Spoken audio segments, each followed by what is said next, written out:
Oke, apakah share screen saya sudah terlihat? Sudah, Ibu.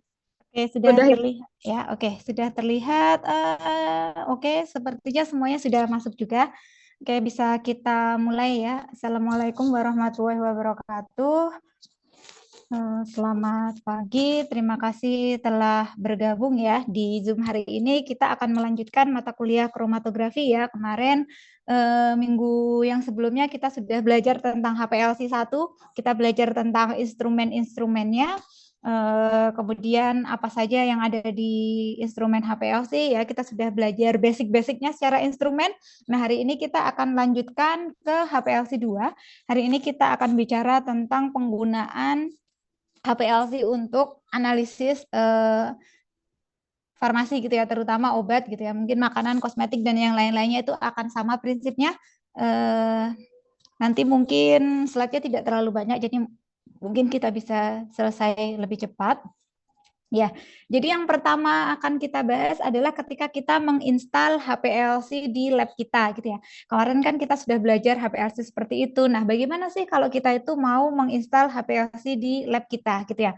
Nah, ketika kita mau menginstal HPLC di lab kita, ibaratnya nih misalnya kita membeli instrumen yang baru gitu ya, akan kita gunakan untuk analisis rutin di lab kita gitu ya.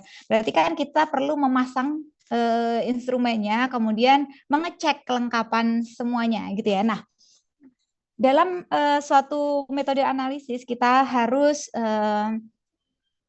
mengecek itu urut ya. Yang pertama adalah sistem qualification dan kalibrasi secara periodik ya.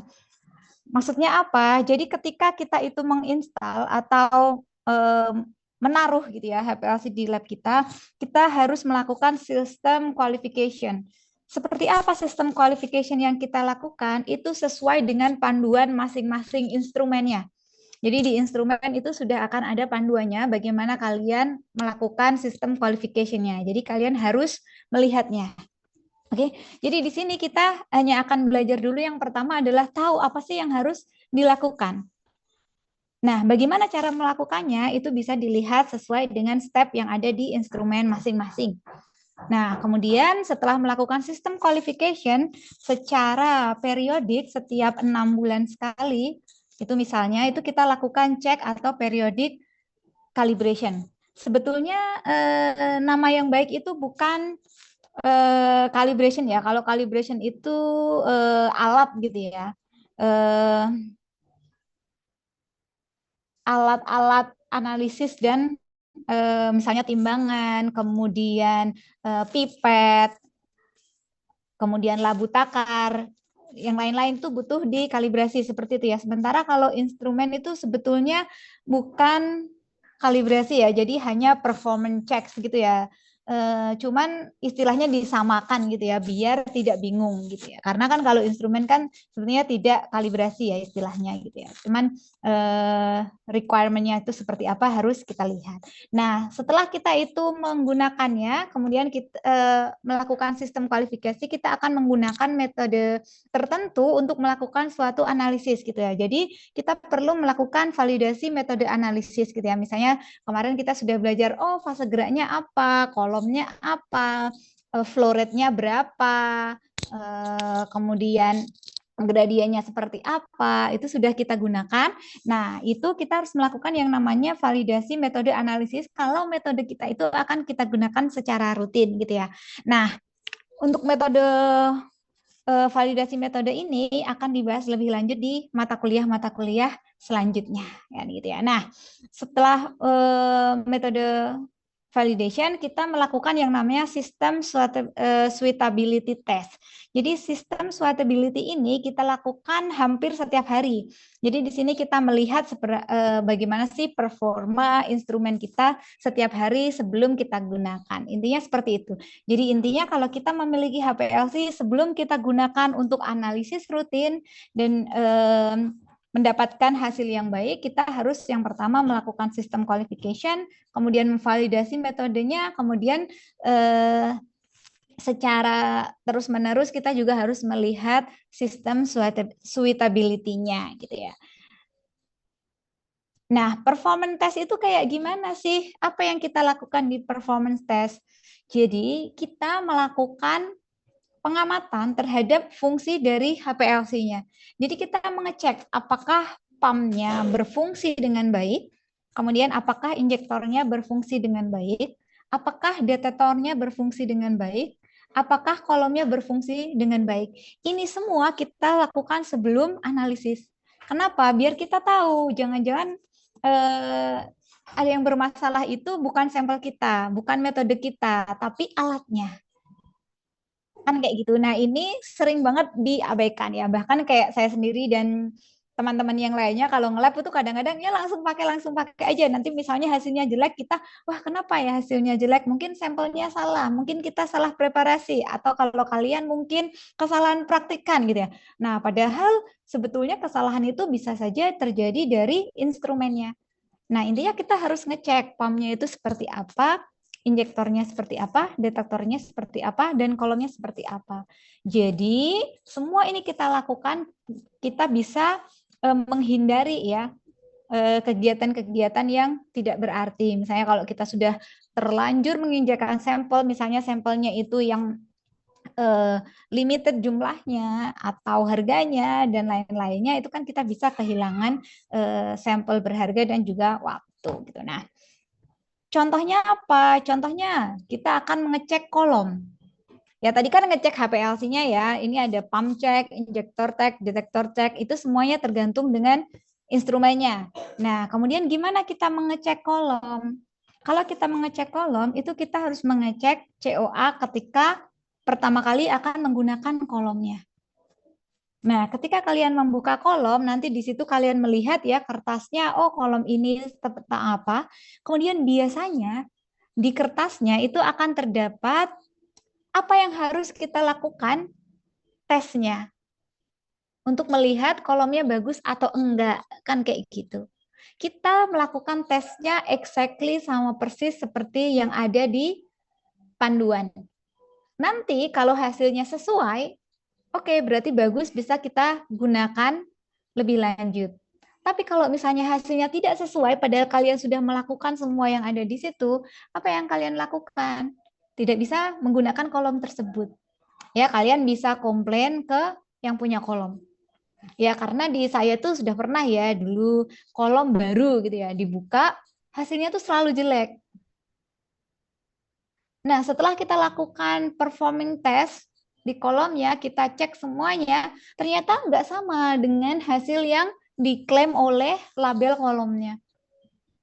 Akhirnya apa? Ya, akhirnya kita komplain dan kita kembalikan ya, digantilah kolom yang baru ya. Kemarin kan sudah saya infokan ya, karena kolom itu cukup mahal ya, mungkin satu kolom sekitar 12 juta, kita kan nggak mau ya kalau misalnya kolomnya itu tidak bagus gitu ya. Jadi kita harus ngecek dulu sebelum kita gunakan. Nah, sebagai contoh biasanya di kolom itu ngecek apa saja sih? Kolom itu kan fase diam ya. Nah, di fase diam itu kita ngecek apa? Misalnya kita ngecek T0-nya. Kemarin sudah saya jelaskan ya, T0 itu apa, semoga masih ingat. Kita ngecek T0-nya gimana. Ya, kemudian kita ngecek yang paling penting adalah alfa dan N-nya seperti apa. Kan kita butuh tahu kalau kolom kita itu punya efisiensi yang baik, kan gitu. Nah, kita lihat itu. Kemudian yang tidak kalah penting kita melihat bagaimana sih metal yang ada di kolom itu. Ya, kemarin kan saya menjelaskan kalau kita misalnya pas memilih fase gerak aja, kita harus memilih atau membeli fase geraknya itu yang khusus untuk misalnya khusus untuk kromatografi atau khusus untuk LCMS. Tidak bisa pakai Aquades biasa atau H2O biasa karena takutnya ada mineral kan gitu ya yang bisa mengganggu analisis. Nah, di sini juga seperti itu. Kadang-kadang ketika membuat kolom si industri itu bisa jadi ada metal di fase diamnya. Nah, itu kan nanti akan mengganggu analisis. Jadi kita harus cek seperti itu. Kemudian kita harus cek juga silanol activity-nya. Maksudnya gimana? Kalau kalian membeli kolom, kolom yang normal itu kan silika ya, normal phase itu kan OH, OH, OH.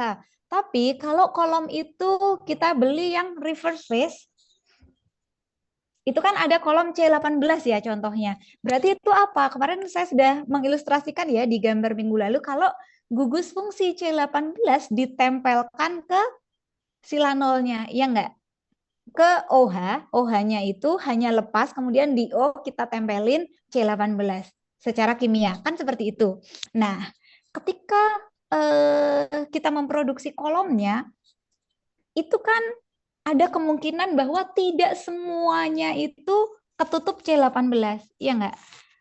Ada satu dua atau bahkan banyak yang masih sila nol OH bebas.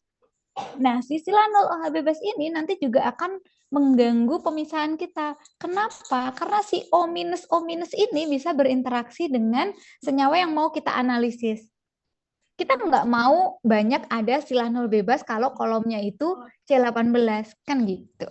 Itulah kenapa kalau saya punya kolom C18, kemudian Anda punya kolom C18, bisa jadi hasil kita itu agak berbeda kalau kolomnya dari pabrik yang berbeda. Karena mungkin packingnya berbeda. Kemudian silanon free, NCAP C18-nya mungkin di saya lebih bagus ketimbang di Anda. Kan gitu.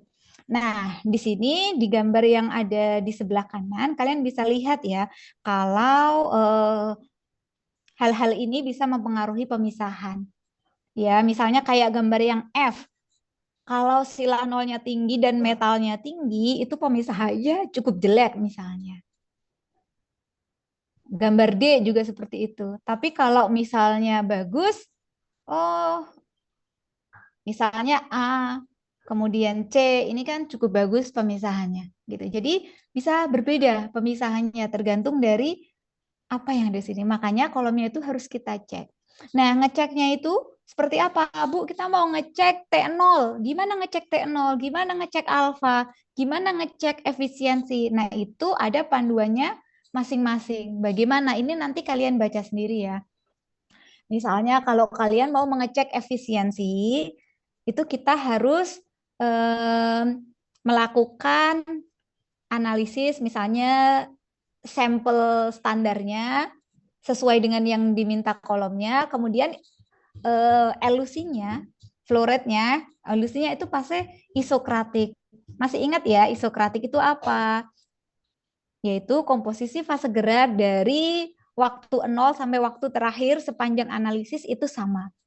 Itu kalau kita mau ngecek efisiensi. Makanya akhirnya kalian bisa menghitung efisiensi. Seperti di praktikum kalian yang HPLC ya, kalian kan ngitung N ya. Kenapa kalian bisa ngitung N? Karena fase geraknya dari menit 0 sampai terakhir sama. Metanol air dengan presentasi yang sama. Sehingga kalian bisa ngecek N-nya dengan baik. Di KLT juga seperti itu kan gitu ya. Tapi kalau begitu kalian itu pakai gradient, N ini kita tidak bisa ngecek N. Kenapa? Ya karena itu berubah-ubah kan gitu. Nah, kemudian ngecek yang lainnya gimana? Kalian bisa lihat ya. Ya, misalnya seperti ya kita mencoba kalau faktor kapasitasnya itu harus lebih dari 5 pakai apa misalnya aseton, pakai ACN misalnya atau pakai yang lainnya gitu ya. Tergantung. Nah, nanti itu kalian bisa lihat. Intinya kalian harus melakukan cek terlebih dahulu terhadap sistem baru yang kalian terima, baik instrumennya maupun kolomnya. Itu dua yang paling penting. Kalau fase geraknya gimana? Nggak usah. Fase geraknya biasanya kita nggak cek ya, asalkan kita sudah filter, kemudian sonicate, kemudian degas, sudah tidak ada bubble dan lain-lainnya bisa kita gunakan gitu. Nah, kalau semua sistemnya sudah oke, kalian punya metodenya oke, kalian bisa validasi ya.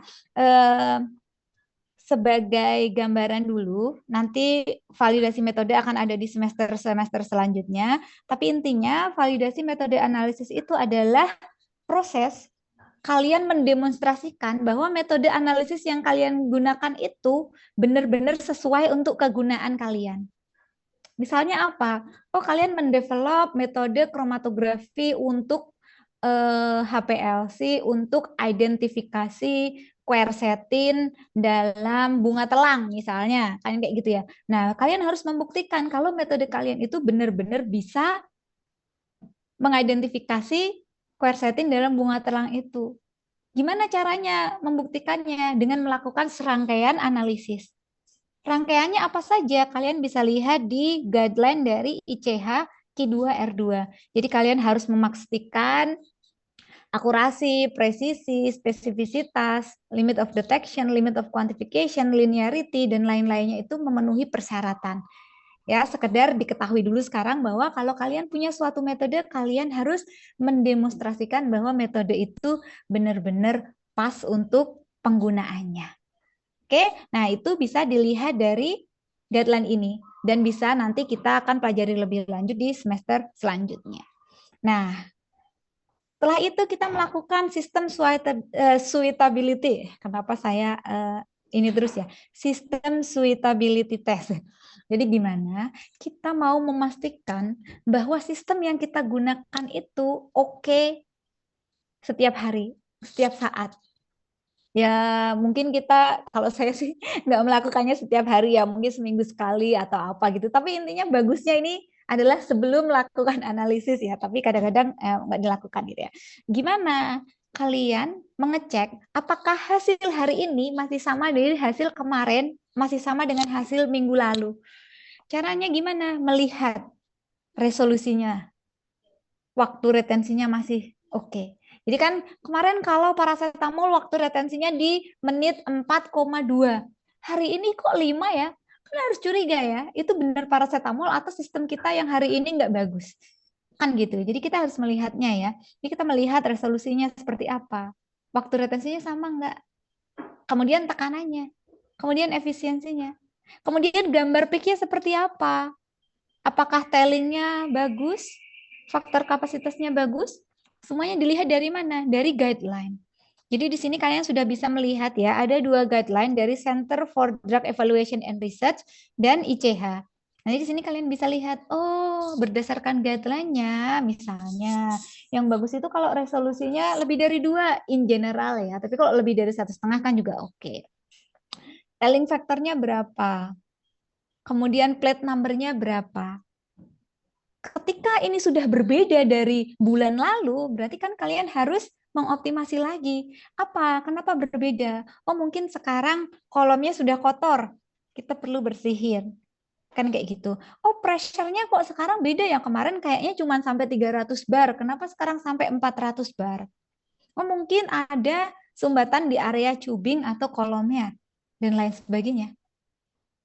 Kan kayak gitu. Oh, ini kenapa ya tailing banget yang sekarang? Nah, kan bisa dulu kayak gitu. Nanti itu harus dilihat untuk memastikan bahwa kita memiliki hasil yang selalu sama gitu. Nah, oke, tadi ya tentang menginstal HPLC di lab, melakukan serangkaian instrumen cek, kolom cek, validasi metode, sistem suitability gitu ya. Kalau semuanya sudah oke, kalian bisa gunakan untuk analisis sesuai keperluan kalian. Nah, setelah ini kita akan membahas tentang tipe-tipe liquid chromatografi. Oke, kemarin kan kita sudah melihat bagian ini ya. Kita punya chromatografi, kita ada liquid chromatografi, maksudnya adalah fase diamnya adalah berupa cairan atau cair gitu ya. Kemudian di sini kita ada banyak banget ya. Kemarin kita sudah melihat ada ion pair, ada river phase, ada normal phase, ada ion exchange, size exclusion, helix dan lain sebagainya. Nah, sekarang kita akan membahas dulu yang tentang normal phase. Hari ini kita hanya akan membahas yang normal phase dan river phase ya. Yang lainnya enggak kita bahas di mata kuliah ini. Ion exchange size exclusion akan kita bahas untuk lainnya di semester selanjutnya. Helix juga. Kemudian lain-lainnya kalau ingin tahu silakan bisa baca sendiri karena ada banyak sekali gitu ya. Nah, kita ke summary dulu ya biar kalian paham gitu ya. Normal phase liquid chromatography gitu ya. Nah, kemarin saya kayaknya sudah ada di beberapa kelas sudah saya terangkan ya. Kenapa namanya itu normal phase liquid chromatography gitu ya. Karena kromatografi ini pertama kali dulu di develop itu selalu menggunakan silika amonia selulasa gitu ya. Di situ sifatnya apa? Sangat polar. Fase diamnya itu sangat polar. Dan itu yang normal digunakan. Makanya namanya adalah normal phase. Kalau dulu namanya hanya kromatografi. Nama normal phase ini hadir setelah ada yang nggak normal gitu. Nanti kita akan bahas gitu. Jadi intinya seperti itu. Nah, bagaimana yang terjadi di normal phase ini? Di normal phase seperti yang kalian tahu ya, misalnya kemarin kalau kalian melihat melakukan yang P1 open column kromatografi itu kan silika. Kemudian kalian melakukan thin layer kromatografi itu kan juga silika ya platnya yang kalian gunakan di lab gitu ya. Meskipun ada plat-plat yang lain tapi yang kalian gunakan adalah silika. Itu polar. Jadi intinya fase diam di sini saya tulis SP ya, tahu ya, stationary phase itu memiliki polaritas yang lebih tinggi daripada fase geraknya. Oke, jadi fase diamnya itu polar, ya, lebih polar daripada fase geraknya. Oke, fase diam polar. Contohnya apa? Silika. Contohnya OH, NH, dan lain-lainnya. Polar. Oke. Kemudian apa yang terjadi kalau fase diamnya itu adalah polar? Maka sampel-sampel kalian yang sifatnya polar ya akan berinteraksi dengan fase diam lebih lama, kan gitu, ya enggak? Bagaimana sampel bisa keluar dari kolom? Kan itu pertanyaannya. Kita kan mau, kalau kita mau menganalisis dengan kromatografi, kita ingin analit kita yang kita mau berinteraksi dengan kolom agar terpisah. Tapi kita tidak mau interaksinya itu selamanya, kan gitu ya. Kita mau interaksinya itu sebentar atau bisa dikeluarkan dari kolom gitu ya. Nah, cara mengeluarkan dari kolom itu namanya elusi. Ya, mengelusi gitu ya. Oke, cara mengelusi itu ada isokratik dan gradien. Kan kemarin kayak gitu, tergantung fase geraknya. Kan gitu. Nah, sampel berinteraksi dengan fase diam itu namanya retensi. Terretensi, ya. Terretensi atau tertinggal di kolom. Oke.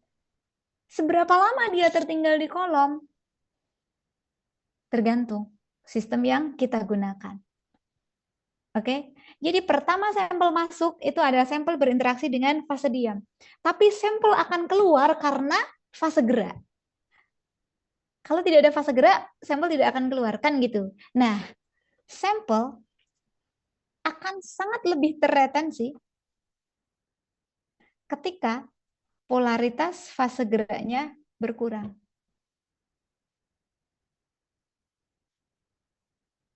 Maksudnya gimana? Maksudnya gini. Misalnya, senyawa A berinteraksi dengan kolom. Interaksinya kuat atau lemah. Nah, ketika fase geraknya itu polar banget nih misalnya, fase geraknya polar banget. Maka apa? Retensinya ke kolom itu sebentar. Kenapa sebentar? Tadi kolomnya polar. Fase geraknya agak polar juga. Apa yang terjadi? Dia kan suka fase diam dan suka fase gerak ya. Retensinya itu akan sebentar aja. Tapi kalau kita ganti fase geraknya dengan fase gerak yang polaritasnya rendah, kalian tolong jangan bingung ya. Kalau kalian dikatakan fase gerak dengan polaritasnya rendah, berarti kan non-polar ya. Jadi kan urutan itu kan gitu ya, polaritas tinggi sampai polaritas rendah. Nah, kalau polaritasnya rendah, apa yang terjadi? Sampel kalian tadi, senyawa A yang nempel, yang terretensi di kolom kalian, itu makin nempel sama kolomnya itu makin lama. Kenapa makin lama? Karena dia tidak suka dengan fase geraknya. Gampangnya seperti itu. Oke, jadi kalau kita itu, misalnya kalian melakukan analisis dengan normal phase. Satu sampel. Kemudian waktu retensinya adalah 10 menit. Gitu. Terus kalian mikir, kenapa ya waktu retensinya 10 menit? Dari 0 sampai 9 kita wasting time. Kita maunya waktu retensinya 5 menit aja deh. Kan gitu. Bagaimana yang kita lakukan? Ya kita tinggal ubah saja fase geraknya. Oke, jadi kalau mau maju harus lebih polar atau lebih non-polar fase geraknya. Nah, kan seperti itu. Ibaratnya seperti itu, oke? Nah, yang terjadi, mekanisme pemisahan yang terjadi di normal phase itu banyaknya adalah absorpsi. Jadi sampel kalian terabsorpsi di fase diam yang polar. Oke, kita lihat contohnya sekarang. Contohnya di sini packing materialnya ya, silika. Silika OH ya, silanol atau CN polar juga ya, NH2 dan lain-lainnya. Jadi seperti ini gambarnya, kan polar ya. Ya, nanti sampel-sampel kalian yang polar yang masuk terbawa oleh fase gerak ini akan berinteraksi dan terretensi di kolom tergantung dengan interaksinya. Nah, mekanisme interaksi utamanya adalah terabsorpsi. Kalau di normal phase. Nah, kemudian fase geraknya apa? Oh, kalau fase diamnya polar, fase geraknya lebih tidak polar, iya kan? Atau non polar. Sama aja bahasanya dibalik-balik, jangan bingung gitu ya. Contohnya apa? Misalnya heksan. Kan kayak gitu. Ya, atau diklorometan atau yang lainnya. Yang non polar. Itu yang kita gunakan. Nah, kemudian bagaimana behavior sampel kita itu di dalam kolom yang polar? Kita lihat ya, sekarang kita lihat di gambar ini. Pertama lihat dulu tabelnya. Tabel fase gerak. Di tabel fase gerak ini kalian sudah lihat ya, ini adalah contoh-contoh fase gerak yang sering kita gunakan. Oke. Nah, di sini kalian sudah lihat ya polaritasnya ya. Semakin naik, semakin non-polar, semakin turun, semakin polar. Oke, N-heksan kalau di sini sangat-sangat tidak polar gitu ya, non-polar banget. Tapi kalau metanol di sini cukup polar kan gitu, tinggi kepolarannya kan gitu. Ini ada tanahnya, kalian bisa lihat. Nah, kemudian apa yang terjadi? Lihat gambar di sebelah kiri sekarang. Kita punya sampel A, B, C, D. Oke, ke bawah dulu. Di sini ada tulisan polarity of sample component. Kita bisa lihat di bawah. Oke, yang D adalah paling polar. A adalah paling tidak polar. Oke, sekarang kita lihat di gambar kromatogramnya. A, B, C, D, A, B, C, D, A, B, C, D. Sudah terlihat ya? A keluar paling duluan, kemudian B, kemudian C, kemudian D. Kenapa? Karena yang D itu paling polar. Karena D paling polar, dia akan terretensi paling lama di kolom. Kenapa? Karena kolomnya juga polar. Oke, berinteraksi lebih lama. Oke ya, nah kita lihat sekarang gambar yang paling atas. Gambar yang paling atas, ini adalah fase diam polar, silika OH. Kemudian fase geraknya ada heksan dan ada apa ini? ACO etil asetat ya. Kita ada heksan dan etil asetat, oke. Heksan dan etil asetat. Heksannya 60%, asil asetatnya 40%. Komposisinya lebih banyak yang sangat non-polar, ya enggak? Yang heksan 60%. Tolong diperhatikan ya ujiannya seperti ini. 60%. Kita lihat A, B, C. Lama-lama banget keluarnya. Kita nggak ngelihat D, Bu. Di mana D-nya? D tidak keluar dari kolom. Kenapa? Bukan karena tidak ada, tapi karena fase geraknya terlalu non-polar. Kalau fase geraknya terlalu non-polar, sampel kalian itu kan masih gandeng terus sama yang polar. Iya nggak? Nih, jadi D-nya nggak keluar. Tapi kita lihat gambar yang bawahnya. Begitu sekarang heksan dan etil asetatnya diganti jadi 50-50. Oke, berarti ada tambahan komponen apa? Ada tambahan yang lebih polar, iya enggak? Etil asetat kan kalau dari tabel ini dia lebih polar daripada heksan. Ya. Ada tambahan lebih polar. Ketika ada tambahan lebih polar, apa yang terjadi? Sekarang D-nya keluar. Kenapa? Karena sekarang D-nya sudah cukup suka dengan fase gerak yang polar juga. Nah, kan gitu. Waktu retensinya berubah banget ya dari gambar yang atas ke gambar yang tengah. Sekarang kita lihat lagi gambar yang paling bawah. Kita punya heksan. Sekarang heksannya cuma 30%. Etil asetatnya naik jadi 70%. Apa artinya? Kepolarannya sudah naik banget. Ya nggak, dari tadi 40% jadi 70%, kan naik banget. Karena kepolarannya naik banget, sampelnya jadi lebih suka juga dengan fase geraknya.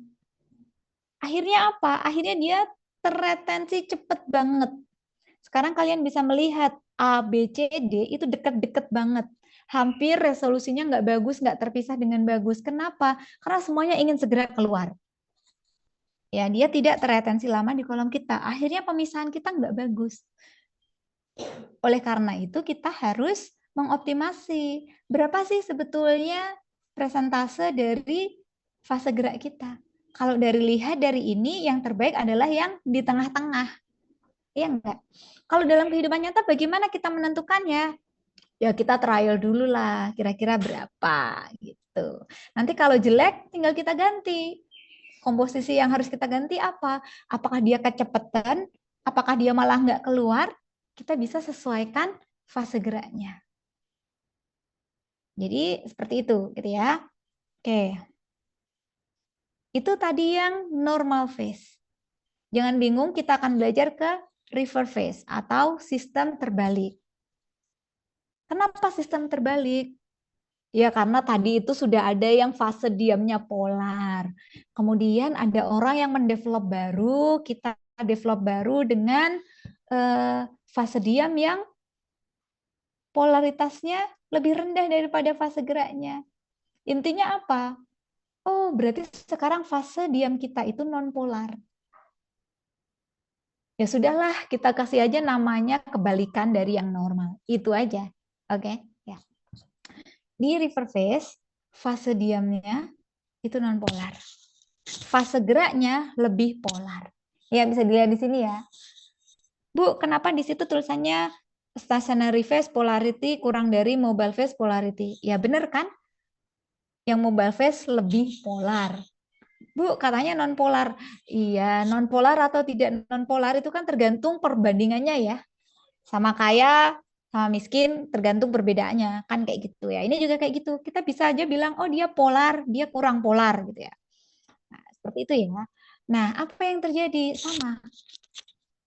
Sampel-sampel yang sifatnya lebih mirip dengan fase diam akan berinteraksi dengan fase diam secara lebih kuat.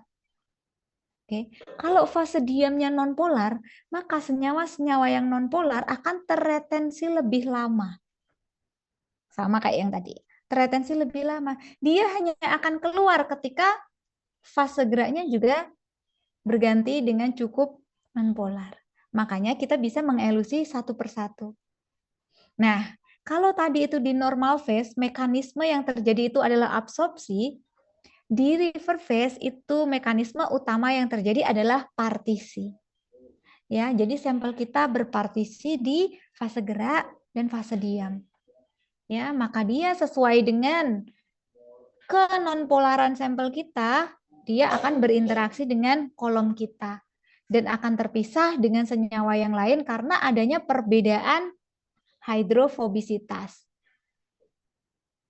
Oke, ya. Jadi stationary phase yang biasanya itu nonpolar gitu ya. Nonpolar yang seperti apa? Di bonded ke silika. Minggu lalu sudah saya jelaskan dengan gambar bondednya seperti apa. Sekarang kita lihat lagi contohnya, packing materialnya silika seperti biasa, tapi gugus fungsi yang ditempelkannya bisa beragam. Contohnya apa? C18, C8, polimer, dan lain-lainnya. Jadi ada macam-macam, jadi tidak hanya C18 ya.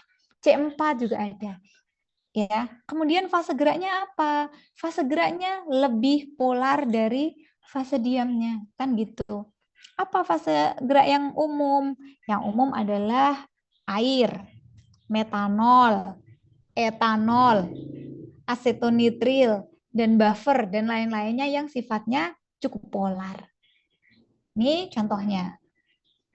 Nah, kemudian seperti apa pemisahannya? Oke, kita lihat ya sekarang di sini. Kita lihat sampel kita.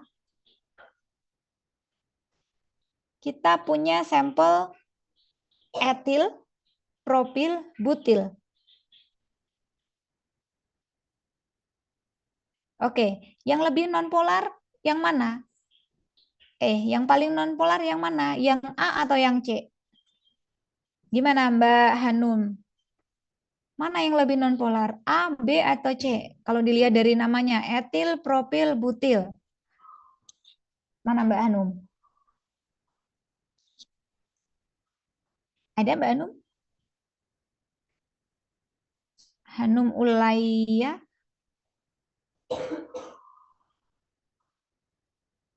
Iya, Ibu. Oke, Mbak Hanum gimana? Etil, propil, butil. Mana yang lebih nonpolar? Yang butil, Ibu. Yang butil ya. Kenapa? Karena semakin panjang karbonnya, CC-nya semakin banyak, dia semakin nonpolar. Oke, kita sudah tahu sekarang yang paling nonpolar. Berarti kita dari rumah berekspektasi ya, oh ini kalau saya punya 3 sampel ini, nanti yang C pokoknya akan keluar paling belakangan. Kan kayak gitu. Ya, sekarang kita lihat gambar yang di sebelah kiri. Yang paling pojok kiri dulu. Kita punya fase gerak, ACN, dan air.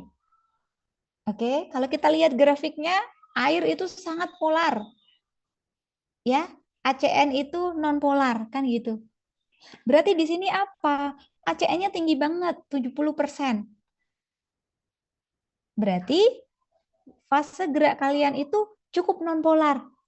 Kalau dilihat dari komposisinya, ya kan? 70-30. Cukup non polar, ACN-nya banyak, kan kayak gitu. Nah, apa yang terjadi? Sampel ABC kalian keluar sesuai urutan ya. A keluar duluan, kemudian B, kemudian C. Tapi mereka numpuk keluar semua di waktu retensi sekitar 5 menit. Kenapa? Karena ACN-nya tinggi. ACN itu sifatnya cukup nonpolar. Jadi ibaratnya kalau sampel kalian itu berinteraksi dengan fase diam yang nonpolar, tapi fase geraknya juga nonpolar. Partisinya gimana? Cepat juga kan? Dia tidak berinteraksi kuat dengan kolom kalian karena baru mau berinteraksi kuat dengan kolom kalian sudah terbawa oleh sifat fase gerak yang nonpolar. Akhirnya apa? Numpuk di depan. Kalau kita kurangi ACN-nya, ya, kita kurangi asetonitrilnya dari 70% ke 60%, sekarang kita bisa melihat makin misah. Kenapa makin misah? Karena ACN-nya dikurangi. Kemudian 50-50 sekarang. Kita kurangi lagi. Sekarang ACN airnya 50%, 50%. Apa yang terjadi? Pemisahannya lebih bagus, resolusinya lebih bagus. Kan gitu ya. Nih, A, B, C. Kenapa seperti itu? Karena ibaratnya gini, yang C itu masih mau berinteraksi dengan kolom. Tapi ketika kalian menggunakan ACN 70%, si C ini kan terpaksa ikut keluar ya.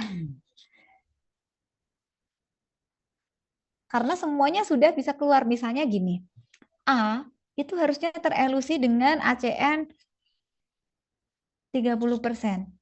B harusnya terelusi dengan ACN 40%. C terelusi dengan ACN 50%. Kemudian ACN-nya langsung 70%. Ya kan semuanya langsung katut. Kan gitu. Ibaratnya seperti itu. Jadi tidak ada pemisahan yang baik antar senyawa. Tapi begitu ACN-nya dikurangi, itu makin berkurang. Resolusinya jadi makin bagus dalam hal ini.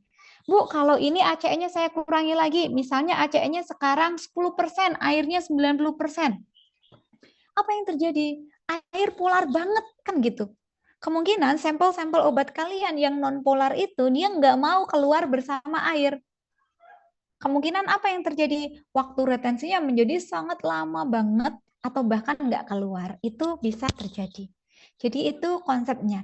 Konsepnya kita nanti akan mengubah dengan memperbaiki komponen fase gerak kita. Oke, sampai di sini ada pertanyaan dulu.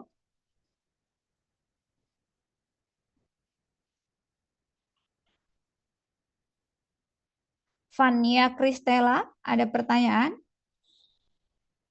Tidak ada, Ibu. Oke ya. Muhammad Farhan,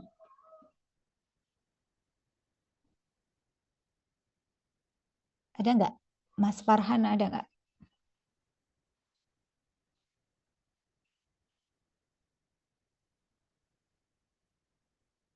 Nggak ada? Nggak datang?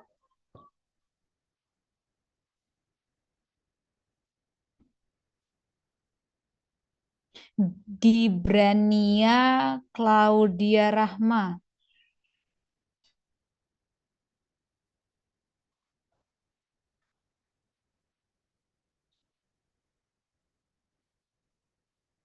Nggak pada datang? Mana kalian? Masih mudik?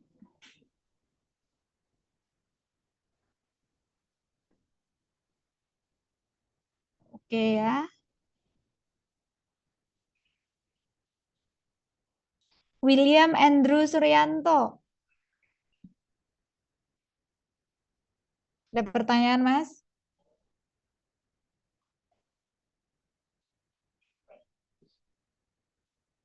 Kenapa ini kok diam semuanya? Apakah saya mengajar hantu ini? Jangan-jangan.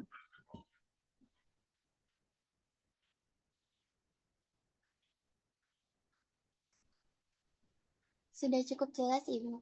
Oke, sudah cukup jelas ya. Ya, jadi tolong perhatikan ya. Nanti kalau ujian nggak usah belajar kan langsung datang gitu ya. Oke, kita lanjutkan ya. Jadi itu tadi ya, perbedaan antara normal phase dan river phase. Kalau kalian tidak memahami dengan baik tapi menghafalkan, nanti ketuker-tuker. Jadi gimana caranya? Kalian pahami satu. Misalnya kalian pahami yang paling banyak digunakan river phase. Ya, kalian pahami satu river phase. Kalau river phase itu adalah fase terbalik, ya, di mana fase diam kalian itu non polar, fase geraknya polar. Oke, mekanisme secara partisi, sampel-sampel yang non polar akan terretensi lebih lama di fase diamnya. Kan seperti itu. Nanti yang normal phase tinggal kebalikannya. Kan gitu. Bagaimana kita tahu kenonpolaran suatu senyawa? Misalnya seperti gambar ini, A, B, C. Kalau C-nya makin banyak, kan etil, propil, butil gitu ya. Nah, berarti apa yang terjadi? Oh, berarti makin banyak C-nya, dia makin nonpolar. Berarti nanti dia itu semakin terpisah di belakangan. Dia karena apa terpisah belakangan? Dia tertahan di kolom lebih lama. Waktu retensinya akan lebih lama. Kalau kita mau mengubah waktu retensinya, kita bisa ubah dengan mengubah komposisi dari fase geraknya. Kan gitu. Ya, minggu depan kalau kita sudah di kelas bisa pakai papan tulis, kita akan simulasikan lebih lanjut ya, gampang gambar-gambarnya. Kalau sekarang kan agak zoom tuh agak susah gitu ya. Oke, kemudian masih di river phase kromatografi. Sekarang kalau kolomnya yang berbeda. Oke, sekarang fase geraknya sama. ACN air. ACN-nya 40%, airnya 60%. Sampelnya masih sama ABC. C paling nonpolar, C paling belakangan. Kan gitu. Sekarang fase geraknya masih sama. Kita coba yang kita ganti-ganti adalah kolomnya. Kolomnya kita ganti. Kolom yang pertama kita gunakan adalah C18. Sangat-sangat nonpolar. Oke.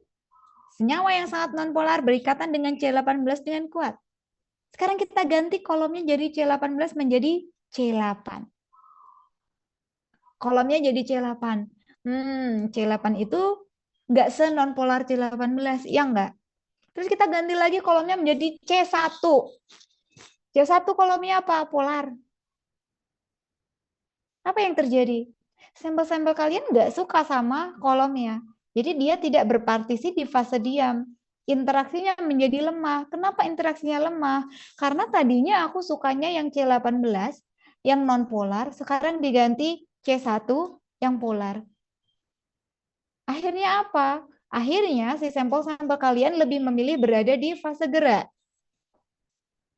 Kenapa di fase gerak? Karena fase geraknya ada ACN 40%. Kan gitu. Akhirnya apa? Karena si sampel kalian itu berpartisi lebih banyak di fase gerak, dia akan keluar lebih cepat.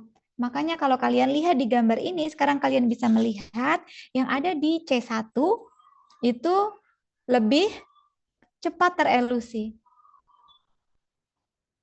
Jadi kalian bisa ganti kolomnya juga, kan gitu. Oke, jadi misalnya gini, kenapa Bu? Tadi kan kita tinggal ganti-ganti aja fase geraknya. Kalau kita punya satu kolom, kita bisa ganti-ganti fase geraknya. Tapi kadang-kadang mengganti fase gerak itu tidak cukup. Misalnya apa? Contohnya nih, oh saya pernah menganalisis yang ada di ikan hiu itu apa yang kita gunakan untuk obat? Minyaknya itu loh. Apa namanya? Squalene kalau nggak salah ya, minyak ya di ikan hiu itu kan ada squalene ya.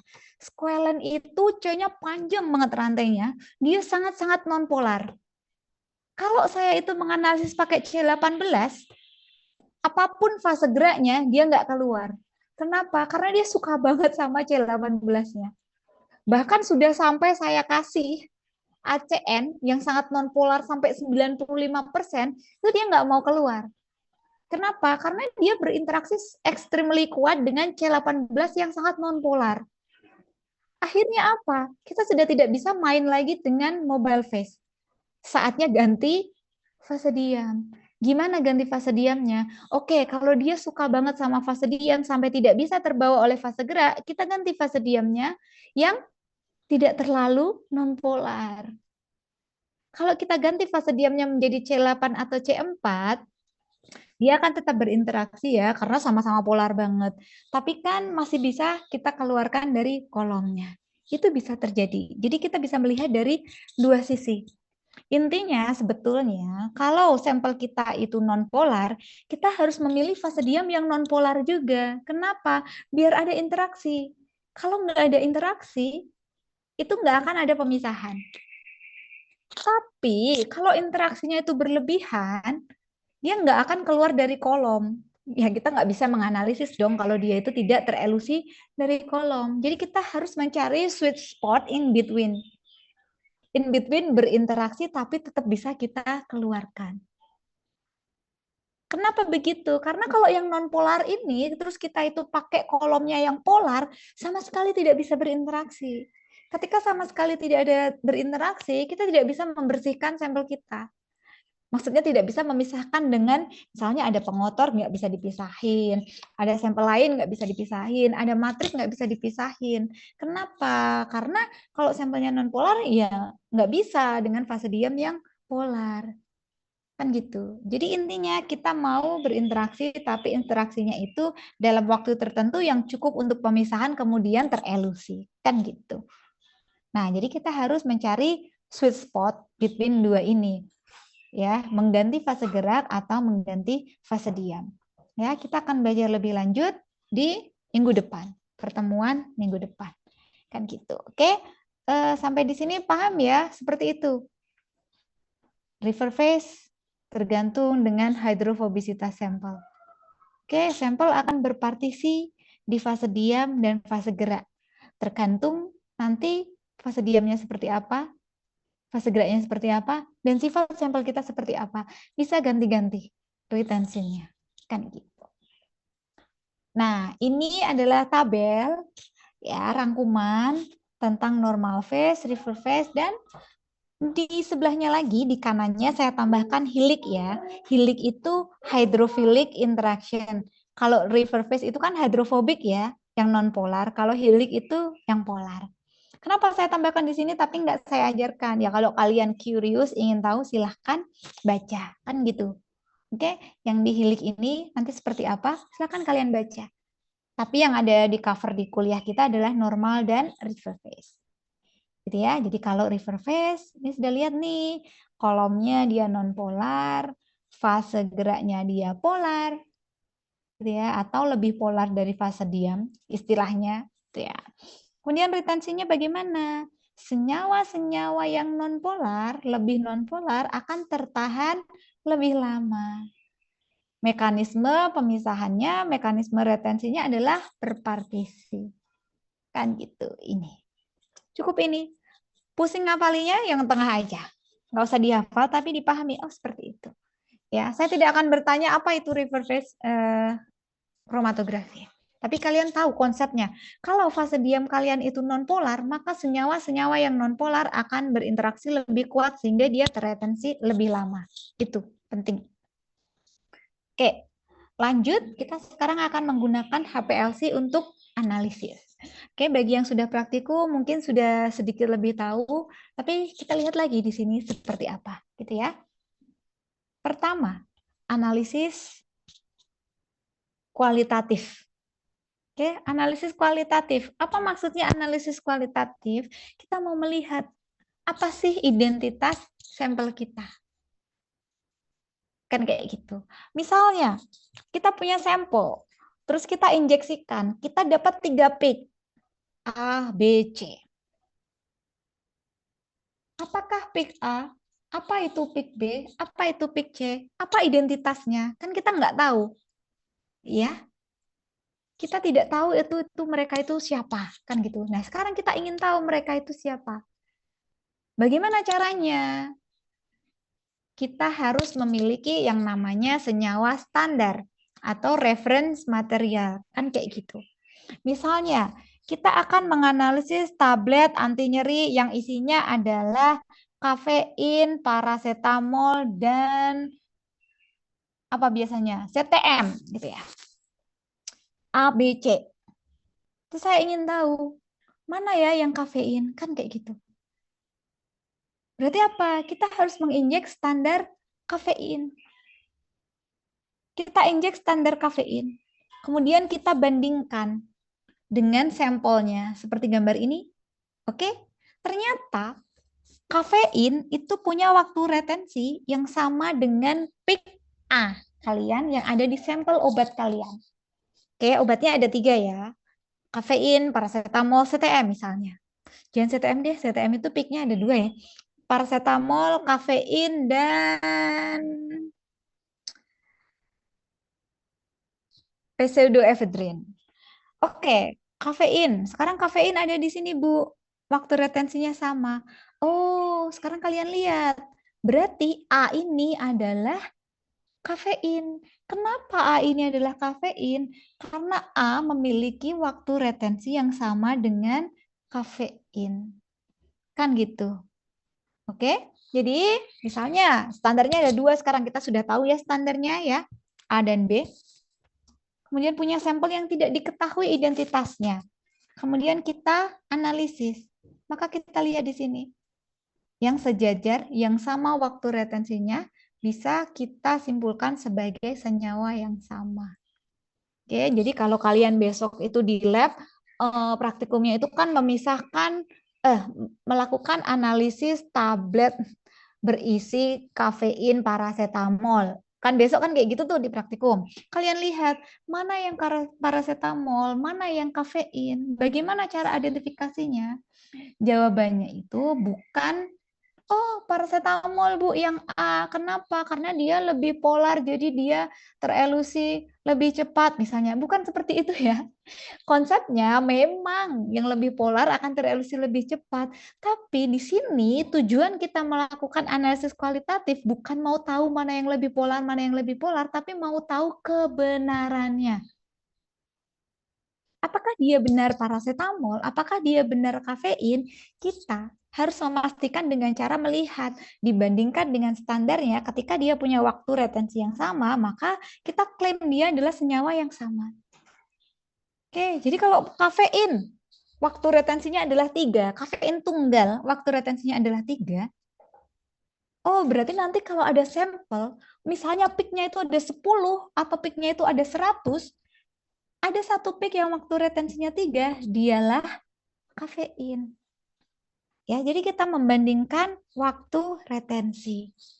Tapi ada syaratnya.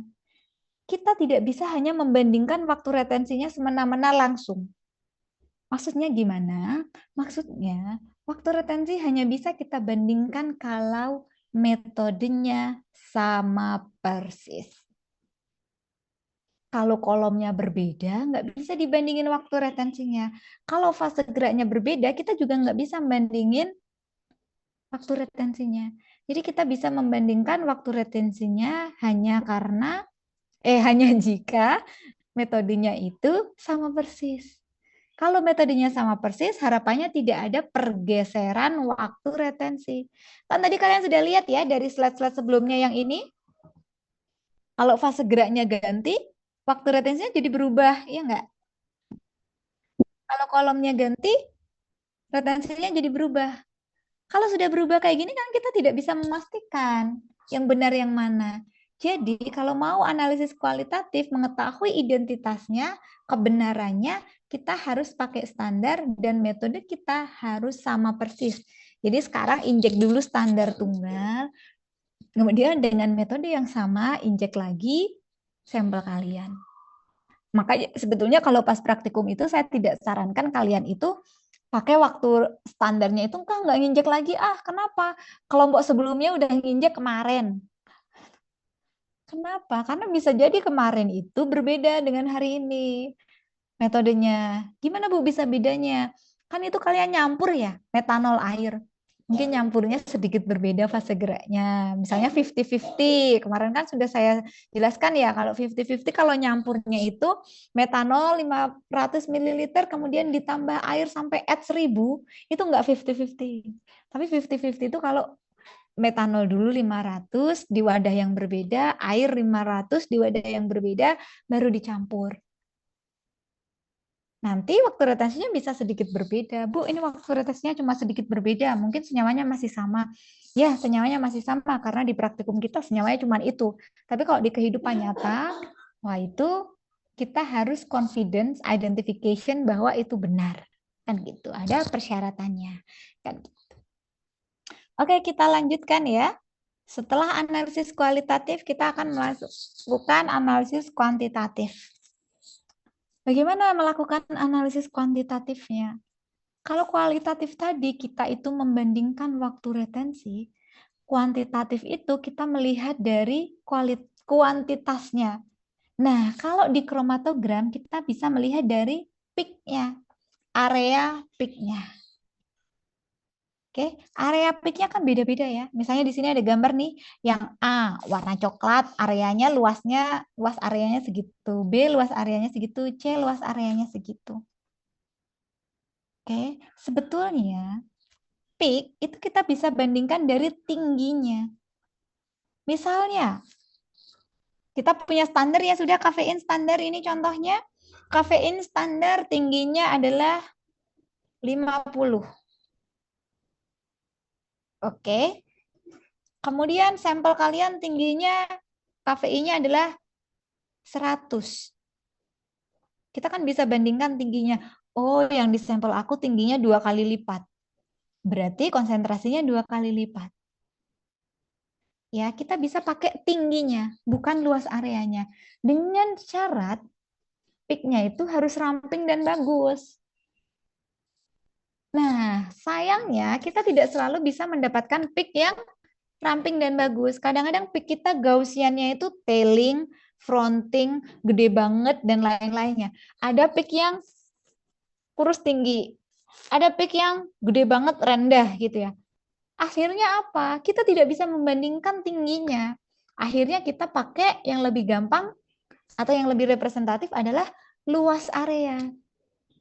Jadi kita pakai luas area peak-nya. Oke, luas areanya itu kita bandingkan dengan luas area standar. Nanti kita akan tahu, oh berapa sih konsentrasi kita di sampel kita. Nah, cara membandingkan dengan standar gimana? Kita yang terbaik adalah menggunakan yang namanya multi-point calibration. Jadi seperti yang kalian sering lakukan itu multi-point calibration ya. Kita membuat standar dengan berbagai seri konsentrasi yang berbeda. Dari konsentrasi rendah ke konsentrasi tinggi. Misalnya 6 titik gitu. Kemudian apa? Kita lihat, kita gambarkan menjadi sebuah kurva baku yang harus linear. Kan gitu. Setelah itu apa? Setelah itu sampel kita punya luas area juga, kita masukkan ke persamaan kurva bakunya.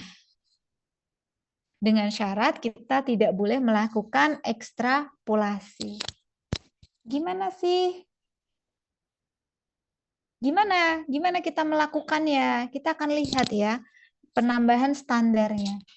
Oke, standar tidak boleh dilakukan ekstrapolasi. Tadi intinya gitu ya. Jadi kita punya seri, misalnya 6 seri. Kemudian kalian bikin seperti biasa linear, kurva kalibrasi. Oke, regresi linear. Saya mau tanya dulu nih, kalau regresi linear itu sumbu X-nya apa sih? Mbak Cantika Putri.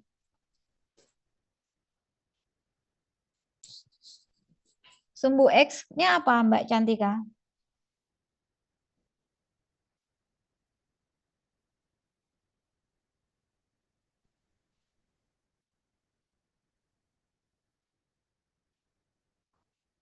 Ada nggak Mbak Cantika?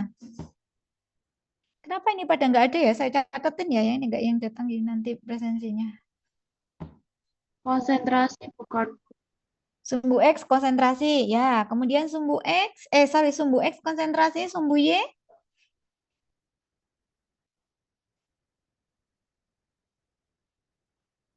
Apa tadi, Mbak Cantika, sumbu Y apa?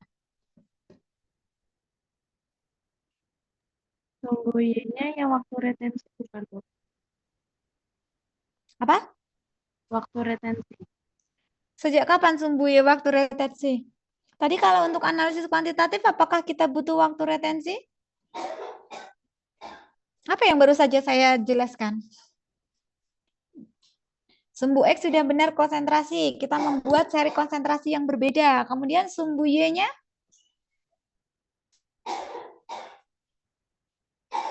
Atau AUC bukan, Bu? Area ya, luas area ya. Jadi bukan waktu retensi. Tolong ya, ini sangat basic sekali. Tolong kalian tahu. Kan kalian sudah bikin kurva baku dari zaman kapan ya? Ya, jadi sumbu X itu harus konsentrasi. Kan bikin seri konsentrasi. Sumbu Y itu adalah responnya. Responnya apa? Itu tergantung metodenya. Kalau pakai spektro, berarti sumbu Y-nya itu adalah absorbansi, responnya. Kemudian kalau pakai kromatografi, HPLC, sumbu Y-nya adalah luas area si puncaknya. Peak-nya itu luas areanya berapa. Gitu ya. Nah, nanti kalian lihat linear atau tidak linear. Nah, setelah itu sampelnya masuk ke persamaan kurva kalibrasi. Kan gitu. Dengan syarat apa? Harus masuk ke kurva. Jadi kalau kurvanya itu misalnya cuman dari 500 sampai 10.000, terus luas area sampel kalian itu 11.000, itu nggak bisa masuk kurva ya. Harus diencerkan biar masuk ke kurva luas areanya. Atau tambah lagi kurvanya atasnya, tambah satu lagi. Gitu ya. Oke, kita lanjut. Nah, untuk membuat kurva kalibrasi, kalian butuh standar, ya kan? Tadi standar untuk seri konsentrasi. Nah, bikin standar itu bisa banyak cara. Bisa eksternal standar, bisa internal standar, bisa juga standar adisi. Oke, kita akan membahas hanya yang eksternal standar dan internal standar aja. Yang standar adisi, kalau kalian ingin tahu, silakan baca. Oke, kita mulai dari eksternal standar. Maksudnya eksternal standar itu apa? Compound yang kita gunakan sebagai standar itu sama dengan yang mau kita analisis. Misalnya, kita mau menganalisis metformin dalam tablet. Berarti standar kita juga harus metformin. Metformin standar yang misalnya kita beli dari BPFI, Baku Pembanding Farmakope Indonesia. Nah, metformin, kan gitu. Sama. Terus gimana caranya? Kita menganalisis terpisah. Oke, standar kita analisis seperti seri konsentrasi tadi kan, misalnya 6 seri konsentrasi, itu kan satu-satu ya, nih misalnya satu-satu. Kemudian sampel kalian sendiri. Ya, kemudian masukkan ke persamaan kurva baku, kan gitu. Ini misalnya contohnya ya, metformin yang 1000 gitu. Ya. Ini kebalik ya. Bu, ini kebalik, konsentrasinya yang ada di sumbu ini, sumbu Y, peak areanya yang ada di sumbu X. Ya kan nggak apa-apa, kan kalian tinggal tahu aja toh nanti persamaannya. Ya enggak? Nah, tinggal dibalik aja. Tapi intinya seperti itu. Intinya dimasukkan. Oke? Kemudian nanti kita akan tahu luas area standar kita. Cara yang lebih baik seperti apa? Yang lebih jelas terlihat. Ini contohnya. Analisis metformin dalam tablet. Eksternal standarnya adalah metformin BPFI. Misalnya. Apa yang kita lakukan? Membuat seri konsentrasi metformin. Misalnya di sini 4 seri. Oke? C1, C2, C3, C4. Ini adalah metforminnya. Kemudian metforminnya satu persatu dianalisis dengan HPLC. Kalian akan mendapatkan luas area. Oke, luas area itu berbanding lurus dengan konsentrasi. Artinya, semakin tinggi konsentrasinya, semakin besar luas areanya. Oke, kita akan mendapatkan data ini. Jadi nanti kalian siapin dulu seri konsentrasinya, kemudian kalian akan mendapatkan areanya. Apa yang akan terjadi? Lihat kurva kalibrasinya. Konsentrasi. Di sini sumbu X, C1, C2, C3, C4. Kalian bikin seperti biasa. Kemudian luas area. A1, A2, A3, A4. Ada titiknya ya. Kemudian digaris. Ini menjadi kurva kalibrasi kalian. Kan kayak gitu. Nah, ini kita lihat linearitasnya. Nanti analitnya, sampel kalian dianalisis secara terpisah. Kemudian nanti hasilnya, sampel kalian kan juga akan punya luas area ya. Luas areanya masukkan ke dalam kurva ini. Misalnya luas areanya di sini. Gitu. Dia akan masuk di sini. Oke? Nanti kalian akan tahu masuk ke persamaan kurva baku, kalian akan mendapatkan berapa itu konsentrasinya. Kalau kalian tahu area sampelnya. Oke. Kemudian ini tadi kurva kalian ya, harus linear. Ya. Respon itu proporsional. Semakin tinggi konsentrasinya, semakin tinggi luas areanya. Kemudian ada syaratnya bahwa linearitas yang baik itu dibuktikan dengan nilai R yang lebih dari sama dengan 0,999. Oke, jadi kita harus lebih tinggi. Jadi kalau misalnya 0,97 itu nggak bagus. Kenapa nggak bagus ya? Kita kan analisis obat ya, senyawanya 1 gitu. Masa iya R-nya nggak linear? Kalau R-nya nggak linear, nanti kan hasilnya tidak akurat. Kan gitu. Jadi kita harus pastikan lurus kurvanya. Oke, kemudian tadi, kalau kurvanya itu sekian, kita nggak boleh ekstrapolasi. Kenapa nggak boleh ekstrapolasi? Misalnya, dia hanya dari 200 sampai 700 luas areanya.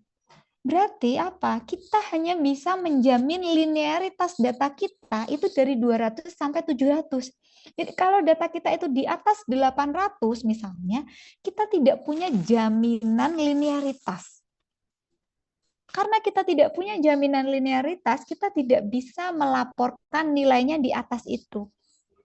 Jadi apa yang harus dilakukan? Ya silakan, sampelnya bisa diencerkan dulu biar masuk ke kurva baku. Bu, sampelnya sudah habis, sudah saya buang. Berarti apa? Bikin standarnya satu lagi di atasnya. Jadi ada banyak kemungkinan yang bisa kita lakukan. Kalau nggak masuk di kurva, bisa kita encerin biar masuk, atau bisa kita tambahin tuh seri konsentrasinya paling atas standarnya, ya tambahin paling atas. Kan gitu. Tapi tidak boleh ada di luar kurva.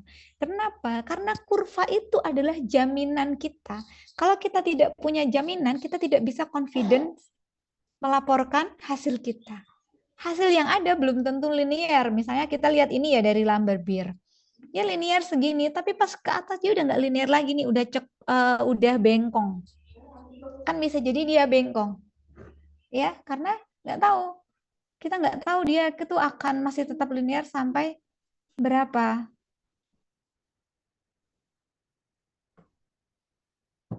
Gitu ya. Jadi kita harus seperti itu melihatnya. Itu kalau kita pakai kurva kalibrasi. Nah, sebetulnya itu tadi multi point calibration ya, kita punya standar 5, 6, dibikin seri konsentrasi. Sebetulnya boleh loh kita itu tidak bikin kurva kalibrasi. Itu namanya single point calibration. Jadi kita punya satu konsentrasi standar aja. Seperti apa? Kalian mungkin dulu pas praktikum KA2 pernah kayak gitu ya? Pernah hanya pakai satu standar. Pas vitamin B12 atau apa ya, lupa, pokoknya kalian pernah ada praktikum itu yang cuma pakai satu standar. Gimana caranya tuh Bu macamnya? Ya sudah, kalian punya satu standar itu kalian gunakan untuk melihat semua konsentrasi. Tapi teknik itu butuh ekstraksi atau dilusi tergantung sampelnya. Maksudnya gimana? Kita harus, kalau pakai single point calibration, syaratnya final konsentrasinya itu harus sedekat mungkin dengan standarnya. Loh Bu, kita kan tidak tahu sampel kita itu berapa konsentrasinya. Iya, karena kita tidak tahu berapa sampel kita itu konsentrasinya, kita harus melihat responnya. Gimana responnya? Peak dari standar kita, luas areanya harus sedekat mungkin dengan luas area sampel kita. Mungkin dulu pas kalian KA2 praktikum sudah pernah dijelaskan ya, kalau absorbansi standar kalian harus sangat dekat dengan absorbansi sampel-sampel kalian. Misalnya absorbansinya 0,4, terus sampel kalian 0,7, itu tidak bisa pakai single point calibration. Kalian harus dilute dulu sampelnya sampai absorbansinya itu mendekati 0,4. Di sini juga kayak gitu. Luas areanya harus benar-benar dekat biar boleh pakai single point calibration. Kenapa begitu? Karena kalau kita lihat di kurva baku, kamu tidak punya jaminan linearitas di single point calibration. Jadi kalau single point calibration, calibrationmu itu standarnya ada di atas ini, misalnya di sini nih, Santo lihat kursor saya, berarti di bawahnya tuh harus deket banget. Kenapa? Biar kita tahu dia benar ada di situ. Tapi kalau misalnya nanti itu kok luas areanya di sini, di atas sini, kan kita nggak tahu. Kita tidak punya jaminan linearitas. Karena kita tidak punya jaminan linearitas, kita dekati konsepnya dengan mendekatkan respon. Ya, nanti kita bisa melihat kadarnya dari apa. Seperti biasa, perbandingan aja. Ya, kalau luas area standarnya itu 50 dan konsentrasinya itu 5 mg per mililiter, kalau kamu itu dapat sampel dengan luas area 51, nah, berarti konsentrasi sampelnya berapa? Kan kayak gitu, 5, sedikit kan gitu. Jadi perbandingan aja. Ini hanya boleh dilakukan kalau responnya sangat dekat. Karena membuat respon sangat dekat itu extremely sulit, kalian mungkin dulu sudah, iya, didilute terus absorbansinya harus disamain sampai sepersis mungkin dengan standarnya, itu kan susah sekali. Ya, sudah kesalahannya besar, akurasinya tidak baik. Akhirnya apa? Lebih baik adalah menggunakan multi-point calibration. Kalian punya kurva kalibrasi, kalian punya range tempat bekerja dari berapa sampai berapa konsentrasinya, kalian punya jaminan linearitas. Maka di situ akan lebih baik daripada yang single point calibration. Seperti itu. Nah, oke, selanjutnya setelah eksternal standar, kita punya yang namanya internal standar. Oke, internal standar itu apa? Bedanya apa dengan eksternal standar? Kalau eksternal standar tadi sampelnya metformin, eksternal standarnya metformin BPFI, misalnya kan kayak gitu. Dianalisis sendiri-sendiri. Kalau ini enggak. Kalau internal standar, itu kita melihat konsentrasi dengan melihat rasio. Rasio perbandingan antara sampel kita dengan internal standar. Maksudnya gimana? Kita akan lihat langsung ke contoh aja biar kalian nggak bingung. Jadi kita punya internal standar. Misalnya, langsung ini saja biar nggak bingung. Kita mau menganalisis amikasin. Oke, karena kita mau menganalisis amikasin, kita punya standar amikasin BPFI. Dibuat konsentrasi series 4 seri, seperti biasa. Kita bikin amikasin C1, C2, C3, C4. Seperti tadi di eksternal standar. Hanya di sini ditambahin yang namanya internal standar. Internal standar itu adalah standar lain yang bukan amikasin. Kalau contohnya di sini adalah glibenclamid sebanyak X ppm. Oke.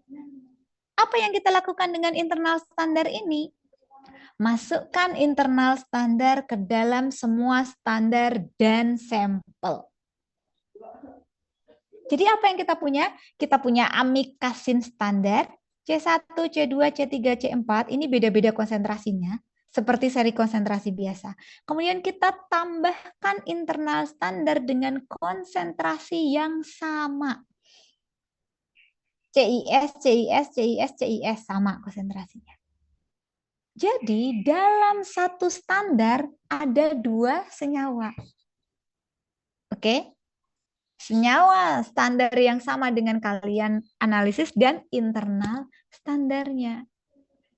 Akhirnya apa? Kalau kalian HPLC-kan akan mendapatkan 2 luas area dari satu seri konsentrasi.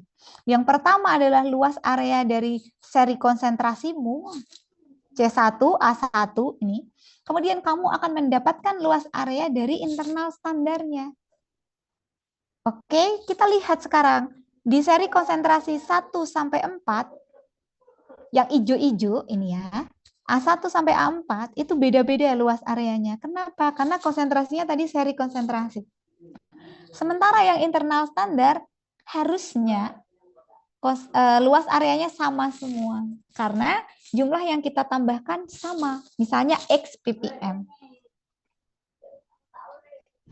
Oke? Kemudian dari sini kita membuat kurva baku.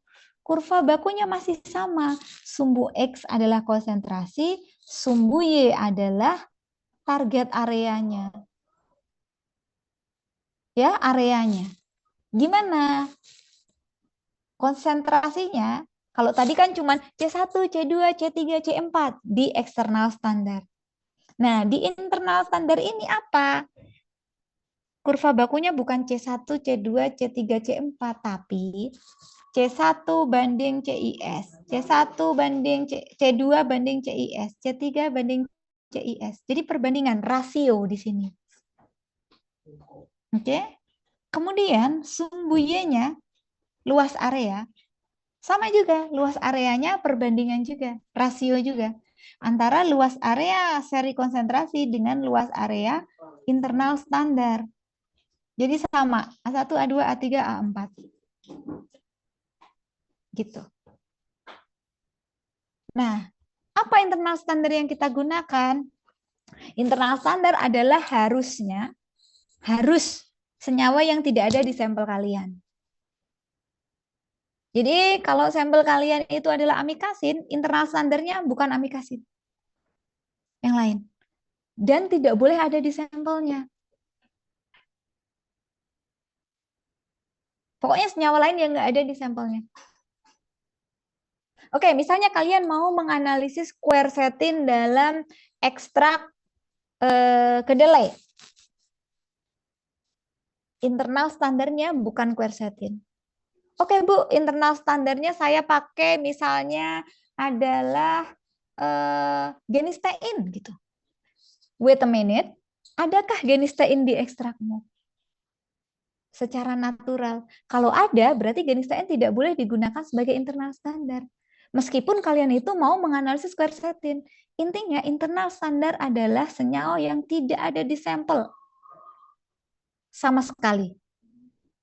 Ya, kemudian harus terpisah dari sampelnya ya, jadi punya resolusi yang baik. Ya, kemudian harus terelusi di sekitaran itu juga gitu ya. Kemudian behavior-nya harus sama dengan sampel kalian. Maksudnya apa? Kalau diekstraksi, ya dia ikut terekstraksi. Kalau terelusi di kolom ya dia ikut terelusi. Jangan sampai internal standarnya tuh tertinggal. Ya kan bisa, kan kayak gitu ya. Kalau dia itu dapat dideteksi di detektor A, berarti internal standar juga harus dapat dideteksi di detektor A. Dan dia harus stabil. Terus gimana? Kapan kita itu menggunakan eksternal standar atau internal standar? Nah, ini kan pertanyaannya ya. First choice, selalu gunakan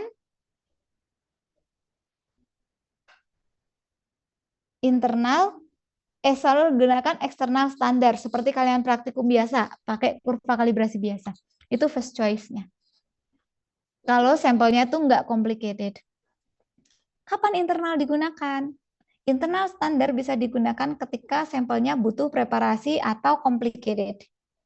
Misalnya, amikasin dalam plasma pasien. Kita kalau mau menganalisis amikasin dalam plasma pasien itu kan kompleks banget ya. Harus diambil dulu plasmanya. Kemudian harus diekstraksi dulu dari plasmanya. Kemudian harus presipitasi dulu untuk dipisahkan dengan protein-proteinnya. Kemudian harus melalui banyak tahap sebelum sampai akhirnya diinjeksikan ke kromatografi. Apa di situ? Kita bisa pakai internal standar. Kan gitu. Kenapa sih pakai internal standar kayak gitu? Biar kita itu bisa melihat, oh, berapa ya? Hasilnya lebih akurat. Kenapa lebih akurat? Karena kalau prosesnya sangat panjang misalnya. Ketika prosesnya sangat panjang, ada kemungkinan sampel kita itu hilang saat memproses. Misalnya kalian pindahin ke labu takar yang lainnya aja pakai filter, banyak yang hilang di filter, banyak yang kececer kemana-mana. Akhirnya nanti konsentrasi yang kalian deteksi di akhir itu nggak sama dengan konsentrasi yang sebenarnya. Kenapa? Karena yang sebenarnya sudah bercecer di setiap tahap pemisahan atau setiap tahap analisis atau preparasi. Nah, kalau kalian pakai internal standar, tahapan itu kompleks, kita bisa menjaga akurasinya. Dengan apa? Karena kita tahu berapa banyak internal standar yang kita tambahin. Misalnya gini, internal yang standar yang kita tambahkan adalah 100 ppm. Kemudian melalui ekstraksi, presipitasi, penyaringan, dan lain-lainnya, kemudian diinjeksikan ke HPLC, pas kalian ukur, konsentrasinya itu cuma 80 ppm. Padahal tadi yang kalian tambahkan, kalian sudah tahu 100 ppm. Artinya apa? Sepanjang preparasi ada 20 ppm yang hilang.